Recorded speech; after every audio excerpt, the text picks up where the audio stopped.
Salut camarades, et bienvenue sur cette vidéo de l'Otakudu. Cette fois on va parler d'une licence assez peu connue en France, avec un incontournable du genre Magical Girl, les Mahou Shoujo Lyrical Nanoha, qui ont débuté il y a presque 2 décennies, et où avec le temps et les nombreuses saisons, il n'est pas forcément évident de s'y retrouver. Comme d'habitude, j'ai tenté d'éviter au maximum les spoils, mais c'est pas forcément toujours possible. Mais au maximum ça te spoilera autant que si tu lisais les synopsis sur n'importe quel site.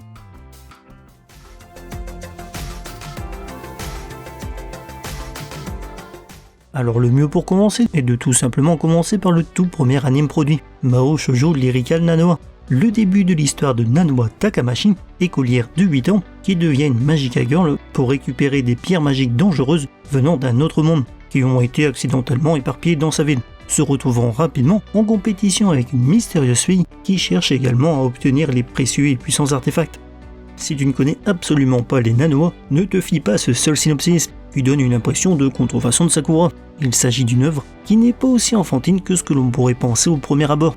L'anime casse véritablement les codes du genre, et lors de sa diffusion, il n'existait aucun autre Magical Girl du genre. J'ai l'habitude de dire que Nanoha est une œuvre intermédiaire, plus dramatique et mature que Sakura, mais moins sombre et gore que Madoka. Diffusé en 2004 et produit par le studio Seven Arcs, il s'agissait alors de la première série télévisée du jeune studio, mais pas du premier anime. En 2003, le studio avait sorti 4 OAV nommés Triangle Heart, basé sur le jeu érotique Triangle Heart Free. Si j'en parle, c'est qu'à la base Lyrical Nanoha devait être un anime spin-off du jeu Triangle Heart Free. Mais le scénariste du jeu, Maki Tsuzuki, n'était absolument pas confiant dans le rendu. Il a donc changé ses plans pour en faire une œuvre autonome, tout en détournant les décors et les personnages. Il a également quasiment supprimé la romance homme-femme, élément évidemment très important de l'œuvre originale. Suzuki trouvait ça tout simplement trop difficile à exprimer en anime.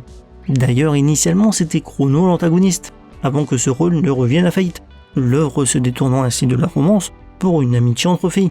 Une autre chose intéressante à savoir, c'est que le réalisateur de cette première saison n'est autre que Akiyuki Shinbo, très célèbre réalisateur des Monogatari, de Sangatsu no Lion ou encore de Nisekoi.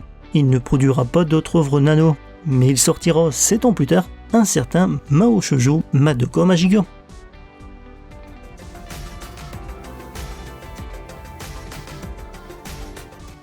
Si tu recherches une alternative plus agréable visuellement, il faut bien avouer que les graphiques de la série de 2004 de nos jours c'est pas vraiment ça, ou que tu n'as pas trop le temps, tu peux à la place regarder le film résumé de 2010. Il s'agit d'une excellente alternative. Très souvent les films récapitulatifs reprennent juste des scènes de l'anime et charcutent tellement l'histoire que ça devient incompréhensif si on n'a pas vu l'œuvre de base. Un comble quand même. Mais ici ils ont fait un excellent travail, retirant juste des éléments secondaires qui ne causent aucun tort à l'histoire ou à l'atmosphère. Même si bien sûr en échange on perd en développant des relations. On notera également de nouvelles scènes, avec par exemple le passé de la mère de Fate. Initialement, seules 19 salles à travers le Japon projetaient le film, mais le succès fut au rendez-vous et d'autres salles ont suivi. On notera également qu'il fut diffusé en France, à la Japan Expo 2010, en présence de Yukari Tamura, la seiyuu de Nanoha en personne.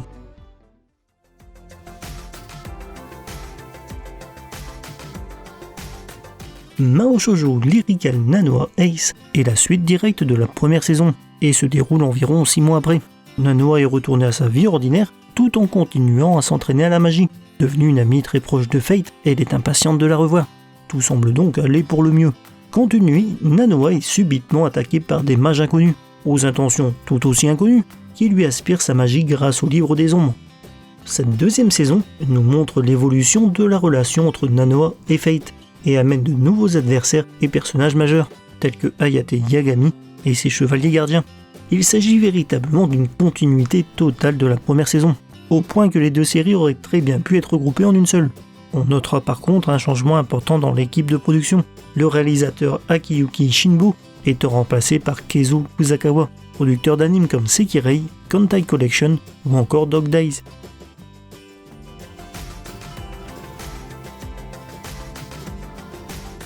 Tout comme le premier film est un résumé de la première saison, le deuxième est un résumé de la deuxième.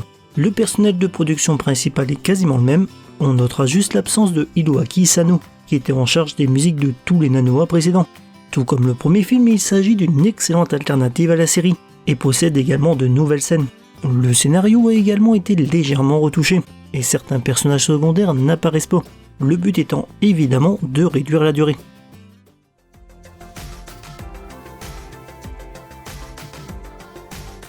Ici, il faut faire un peu attention. Contrairement aux 2 films précédents, ce 3e film n'est pas un récapitulatif de la saison 3, mais une nouvelle histoire adaptée de jeux PSP, qui se déroule 3 mois après les événements de Ace.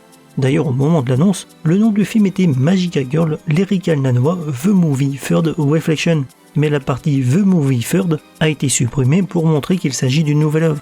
Pour l'histoire, sur une planète mourante que ses habitants abandonnent pour l'espace, un couple de chercheurs persiste cependant à y vivre en compagnie de leurs 2 filles, Amitié et Kylie, convaincus qu'ils trouveront un moyen de restaurer leur planète. Cependant, le père des 2 jeunes filles finit par tomber malade. Kylie et son ami d'enfance se rendent alors dans un monde alternatif pour trouver un moyen de sauver son père et sa planète. Se retrouvant au Japon à notre époque, elles sont prêtes à écraser tout ce qui se pourrait se mettre sur leur chemin.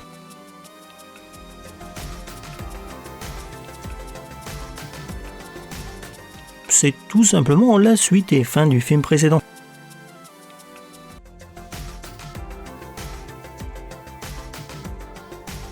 Dix années après les événements de Nanoa Ace, Nanoa, Fate et Hayate, aujourd'hui âgés de 19 ans, travaillent pour le bureau de gestion de l'espace-temps, devenant des mages de premier plan tout en continuant à entretenir leur amitié. En parallèle, elles deviennent instructrices et sont chargées de la formation de jeunes recrues, quand soudainement des armes mécaniques autonomes agressives apparaissent un peu partout. Avec cette 3e saison, la licence prend un tournant et se démarque des précédentes. L'action se déroule 10 ans après la saison 2, avec des personnages qui ont évidemment grandi, et qui ont évolué dans leur carrière, devenant des mages réputés de haut niveau. D'ailleurs, il y a eu un débat pour savoir s'il fallait garder le terme Magical Girl, qui renvoie plus à des petites filles. C'est en effet très inhabituel de voir des Magical Girls grandir. Le ton est également beaucoup plus strict qu'habituellement. On est ici très loin d'une série de Magical Girls fantaisistes et colorées. Ici, c'est vraiment très carré et militaire, avec une hiérarchie, des grades, des formations et des ordres à suivre. C'est probablement la série de Magical Girl qui pousse le plus l'aspect organisation paramilitaire chargée de protéger la paix, alors qu'habituellement les Magical Girls travaillent en solo ou en tout petit groupe, cachant leur identité et pouvoir. Pour permettre ça, l'action ne se déroule plus sur Terre, mais sur une planète où la magie est répandue. Nanoa n'est plus non plus le personnage central. Bien sûr, elle a encore un rôle important, mais le scénariste voulait insister sur le fait que dans la 6e division mobile, tout le monde est le personnage principal. Dans les faits, l'histoire est surtout racontée du point de vue des nouveaux personnages. D'ailleurs, dans le projet initial, le nom de Nanoa avait été retiré du titre, soulignant qu'il s'agit plus d'une succession que d'une suite. Mais bon, un nom un peu connu, c'est toujours plus vendeur. Nanoa Strikers est actuellement la dernière véritable partie de l'histoire de Nanoa. Après ça, elle sera de moins en moins présente.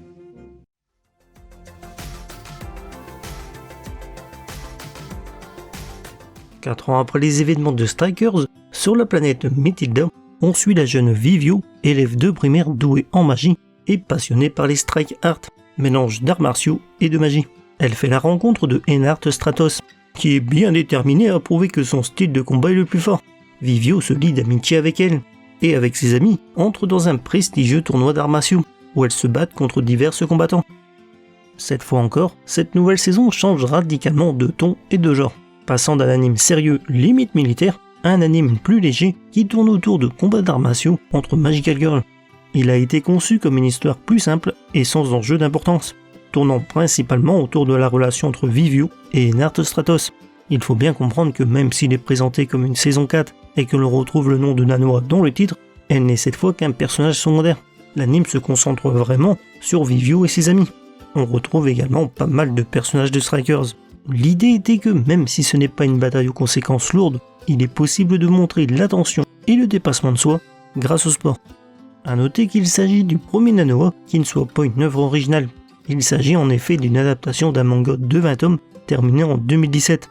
Et avec seulement 12 épisodes, l'anime ne couvre évidemment pas tout. Il s'arrête d'ailleurs au moment de débuter un combat de première importance. Évidemment, une suite fut annoncée dès 2016. Mais aujourd'hui en 2020, on n'a toujours aucune nouvelle de cette fameuse deuxième saison. Il faut savoir également que si le casting vocal est le même que d'habitude, la production a cette fois été confiée au studio A1 Pictures, ce qui ne semble pas avoir été une grande réussite. C'est en effet la saison la moins populaire, et la réalisation est ensuite revenue au traditionnel studio Seven Arcs.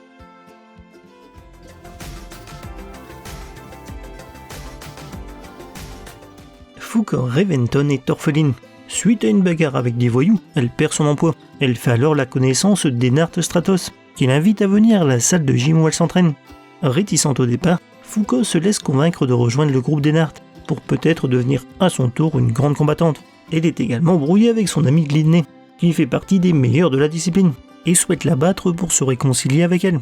Cette fois on change encore une fois de personnage principal, avec Foucor Reventon, et pour la première fois la série ne s'appelle plus Mahou Shoujo Lyrical Nanoa. D'ailleurs Nanoa et les personnages des 2 premières saisons n'apparaissent à aucun moment, ni même ne sont évoqués. Le lien avec les anciens Nanoa est si faible que de nombreuses personnes ignorent qu'elle fait partie de la licence. Seven Arcs semblant vouloir s'affranchir des anciennes saisons, reprenant la trame de Vivid, mais avec une histoire originale, et non une suite de l'adaptation du manga. Voilà, c'est la fin de cette vidéo. Merci de l'avoir regardée. Si tu as des questions ou des remarques, les commentaires sont là pour ça. Et pour ne rater aucune prochaine vidéo, je te conseille vivement de t'abonner à la chaîne. Et je te dis à bientôt pour une nouvelle vidéo.